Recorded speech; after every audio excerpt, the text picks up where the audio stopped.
One of the ways that museums keep people interested in coming back is to make changes to the exhibits. For the National Scouting Museum, this process started in May as we prepared for the summer camping season here at Philmont Scout Ranch. Today, we're going to take a look at some of these new and updated exhibits and talk about what the future will look like here at the museum, all on this edition of Artifact of the Week.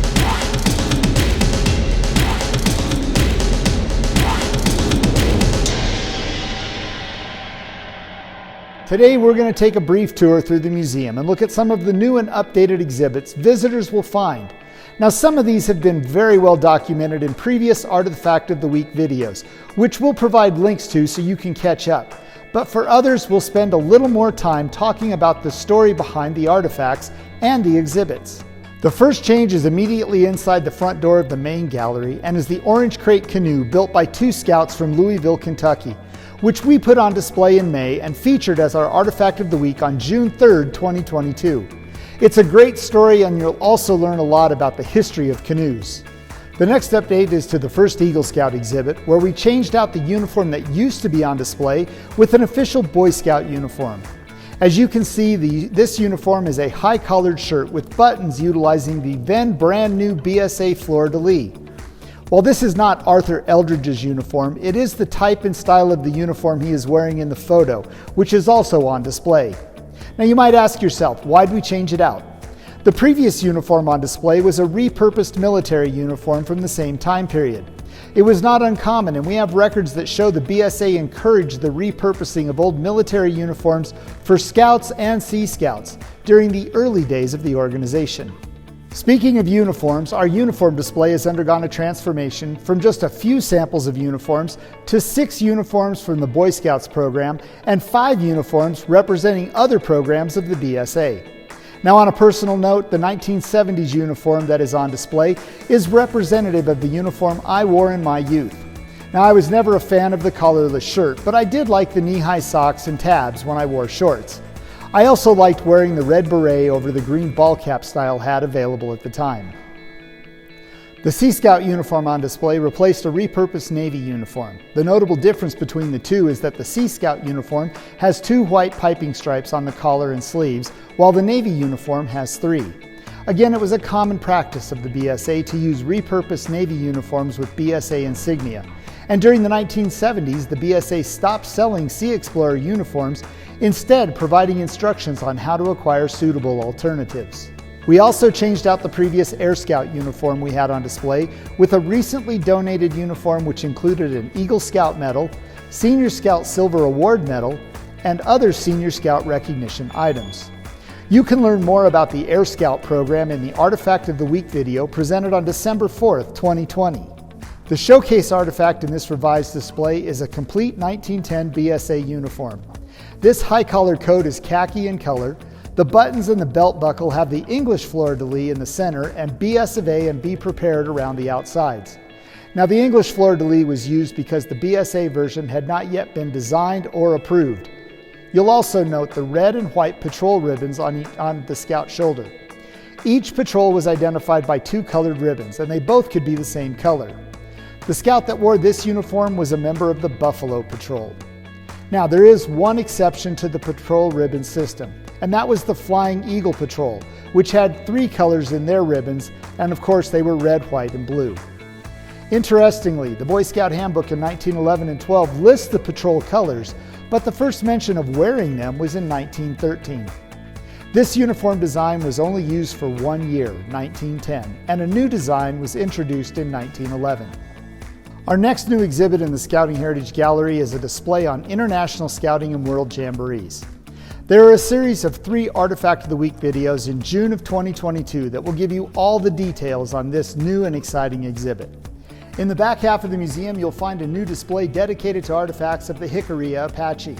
The Hickoria were indigenous to this area, and Philmont was a part of their native homelands. There's an Artifact of the Week video from April 8, 2022 that tells the story of the Costa dress on display.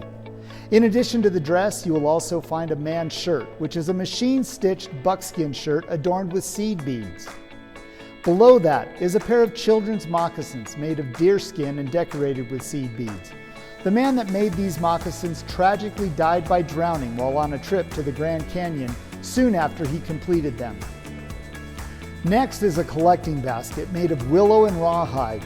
There are 4 step diamond designs of red and white willow, which you can see on the inside of the basket, but are extremely faded on the outside of the basket. There's a deerskin thong attached to the basket to act as a handle. While the basket is very tightly woven, there is no presence of pitch that would have rendered it waterproof. The beaded belt on display was made by Rebecca Monarco Velarde Martinez, who also made the Costa dress within the case.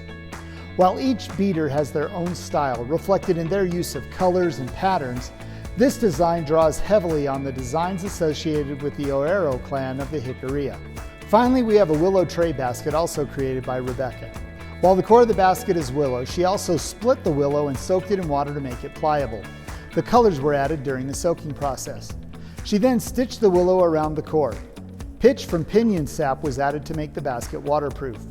The willows used to create this basket were collected at Horse Lake Canyon in southwest New Mexico. Zastro Camp, the longtime home to wood badge and walking wood badge here at Philmont, became a victim of the Cooks Peak fire in May of this year. Before the camp was overrun by flames and the main cabin was completely destroyed, the staff of Philmont Scout Ranch was able to save the plum axe collection, the wood badge service shovels, and the staff photos that were on display in the cabin. We're building a web page to tell the story of Zastro and share photos of the items that were on display in the cabin. Check out our website at bsamuseums.org very soon for more information. Our final stop on this abbreviated tour is the 50th anniversary of Women Rangers and Academy Rangers. On display, you will find the history of these 2 important parts of the Ranger Department. There is also a digital slideshow on Women Rangers produced by Kathy Leach. She also published the companion book, Undaunted. Below the video monitor are 3 illustrations provided by Leanne Lukenmeyer and a gift given to Kathy by one of her crews from the summer of 1972. On the Academy Ranger side of the display, you will find a video excerpt of Air Force General and Chief of Staff Goldfein, his address to the summer staff, a jacket that belonged to Tim Grimminger, an Air Force Academy Ranger t-shirt, and 3 patches related to the program.